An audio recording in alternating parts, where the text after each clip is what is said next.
ఈ విశ్వమంతటికి విశ్వ ప్రభుత్వానికి వెంకటేశ్వర స్వామి ప్రెసిడెంట్, ఈశ్వరుడు ప్రైమ్ మినిస్టర్, ఫైనాన్స్ మినిస్టర్ కుబేరుడు, బ్రాడ్కాస్టింగ్ నారదుడు, లా మినిస్టర్ యమధర్మరాజు, విదేశీ వ్యవహారాల శాఖ దేవేంద్రుడు, ఆహార శాఖ మంత్రి వానదేవుడు, ఆరోగ్య శాఖ మంత్రి వాయుదేవుడు, ఫ్యామిలీ ప్లానింగ్ బ్రహ్మదేవుడు, ఆ గవర్నమెంట్ లో కూడా ladies reservation education minister Saraswatidevi, world bank Lakshmidevi, defence minister Parvatidevi. Sir ఇప్పుడు వార్తలు మోసేది నారదుడే కాబట్టి టెలికాం, బ్రాడ్కాస్టింగ్, ఇంటర్నెట్, ఈమెయిల్ అన్ని నారదుడు.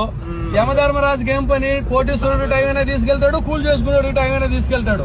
తప్పు చేసినాడు ఆయన దగ్గర పనిష్మెంట్ గ్యారంటీ కదా, లా అండ్ ఆర్డర్. దేవత లోకాలకి అంతా అధిపతి దేవేంద్రుడు. దేవేంద్రుడికి ఏముంది? ఏ లోకం పోయినా రంభ, ఊర్వశి, మేనక డాన్స్ ప్రోగ్రామ్ లో ఆయన జీవితం హ్యాపీగా ఉంటుంది. మన విదేశాంగ మంత్రి కూడా జనాల డబ్బుతో రష్యా, అమెరికా, ఫ్రాన్స్ జాలికి తిరిగేస్తున్నారు. ఫుడ్కు ఆధారం వాటర్ కాబట్టి వరుణదేవుడు ఫుడ్ ప్రాసెసింగ్. మన బాడీలో ఉండే శ్వాసే కదా, ముక్కు మూసుకుంటే ప్రాణం పోతుంది. వాయుదేవుడు హెల్త్, చదువులు తల్లి సరస్వతి, దేశానికి రక్షణ కావాలి శక్తి స్వరూపిణి పార్వతి డిఫెన్స్.